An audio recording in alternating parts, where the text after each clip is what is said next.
Hey everybody, it's Ron and Debbie, and we're back for another edition of Ask Ron. And Ron, we've got a few extra questions this week because we did miss last week. So we'll go ahead and get started. Okay, our first question is from Dwight Kitchens regarding lease purchases. Hey Dwight, Dwight's been around a while. Okay, I have two properties that I'm trying to do lease purchases. I have yellow signs in the yards posted everywhere on the internet. I'm getting lots of calls, but no one that has any money for down payment. I've had them out there for 3 weeks. The callers have no problem with the monthly, they just have no down payment money. What am I doing wrong? Gosh, I don't know. I'm sure glad we don't have that problem here in Florida and everybody else around the country. Dwight, you know the answer. You knew it before you asked. You're not doing anything wrong unless you're putting something in your ad that is drawing in all the people, like no money down or small down payment or whatever, which you know we do not do. We never advertise a down payment. We never advertise the monthly payment.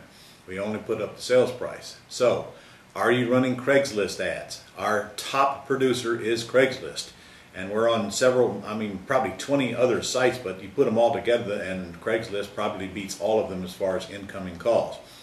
You say you put up a sign, but you didn't send me a picture of the sign. Wouldn't hurt for you to send Debbie that picture, and then we'll get back to you with our comment. Maybe we'll even put it out to the members and I'll critique it for you.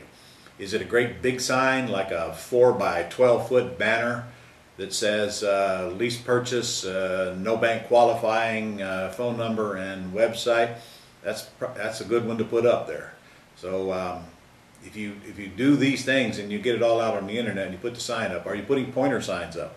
Pointer signs are so important. I know they're a pain in the neck, but you get a lot of calls from pointer signs with the phone number on it that drive people to the house. So contact Debbie and let me know what you're doing in relationship to what I just said, and we'll get back to you next week. Okay, great. All right, next up, Ron, we've got several questions from student Ron Allenbaugh. Hey, Ron.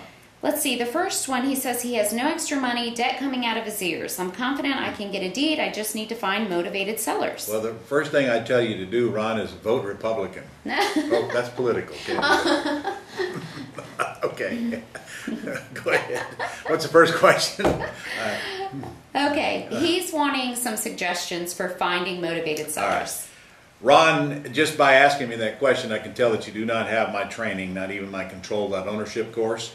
And I can tell you by the next two questions that you asked that that's so true. To be honest with you, sir, you need to get that course before you even try to go do one of these axe deals, or you're going to get sliced and diced, probably do something incredibly dumb or maybe even illegal, and I don't want you to do that. Suggest you get that course. You can get it here. It's $997, but if you know how to make payments on it or whatever, call my office and see what you can work out with them. And tell them I told you to call from this video. But your questions are so basic, which means you have absolutely no training to work with, and that scares the heck out of me. I don't have any written publication on these axe deals yet. We're doing a ton of them right now, but when you ask a question, where do I find deals, it means you have not been watching these videos where we have shown you and told you numerous times that the best way to find video or FSBOs today is to call FSBOs by using a virtual assistant.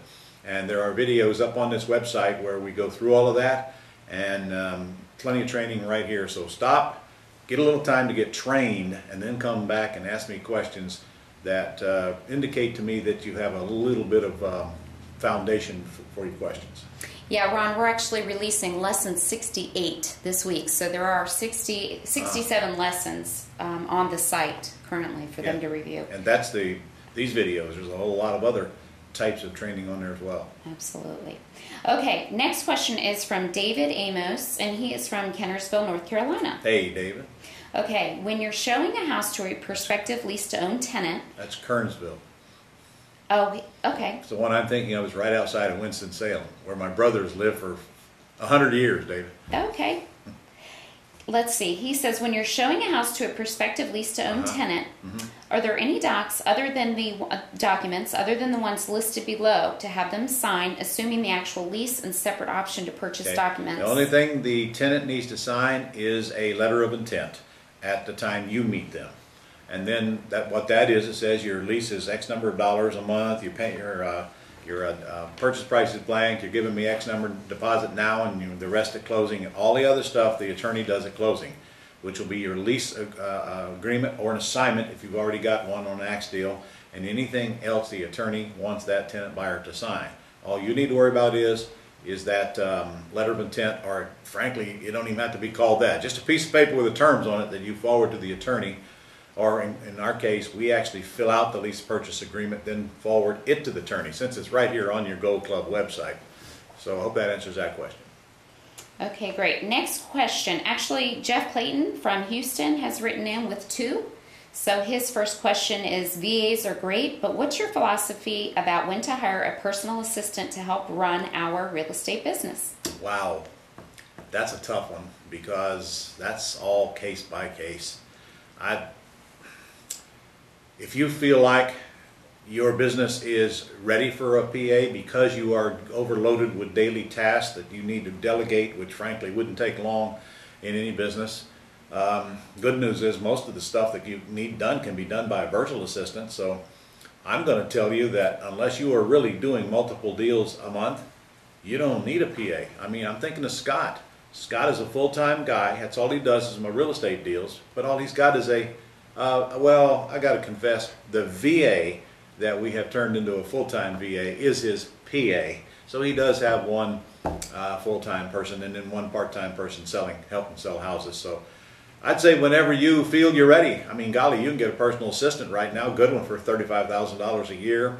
That's $3,000 a month. So do you believe that you can generate well more than enough revenue to cover that cost by taking the load off of you and get more done and become more profitable? And if you do, and the answer is yes, get a personal assistant. Remember though, personal assistants need a place to work. So I've had them working out of their home, which is okay, which as far as I'm concerned, it's a virtual assistant, but call it what you want.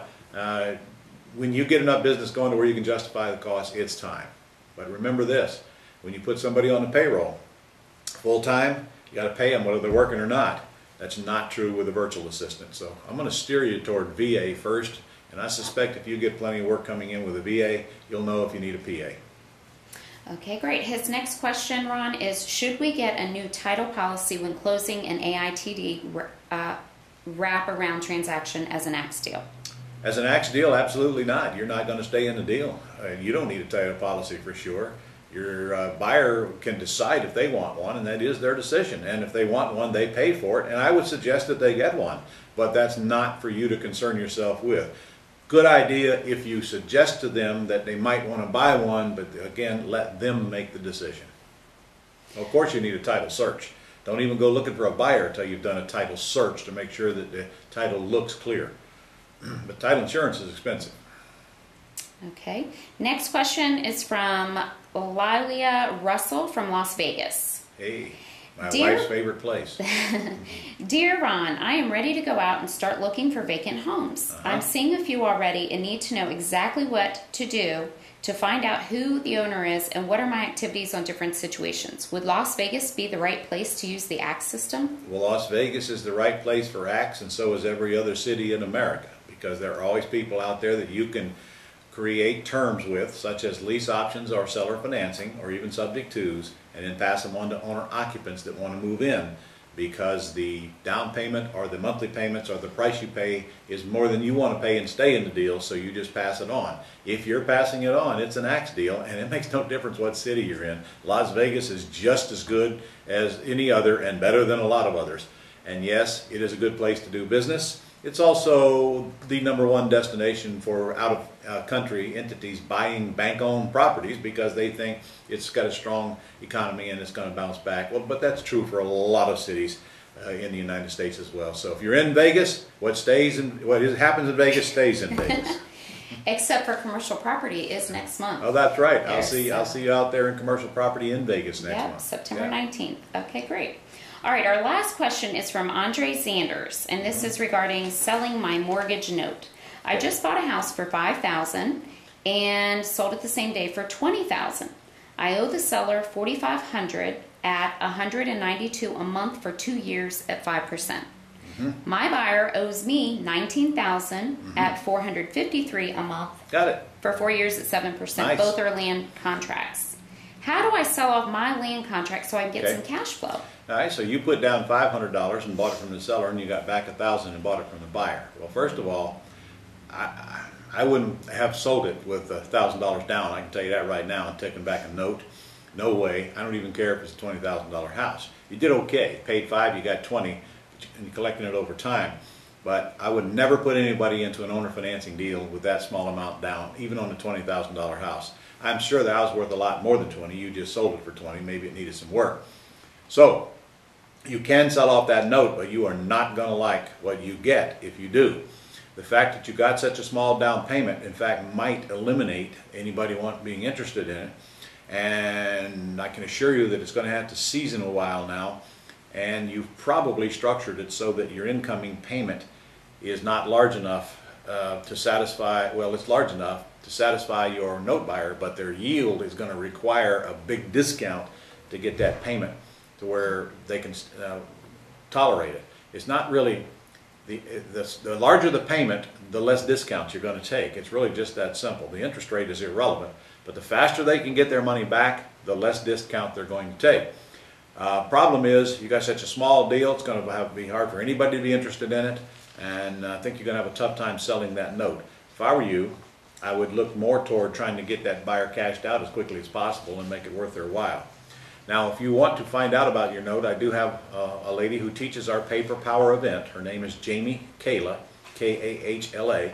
They buy notes, and they buy simultaneously created notes after they've seasoned a few months.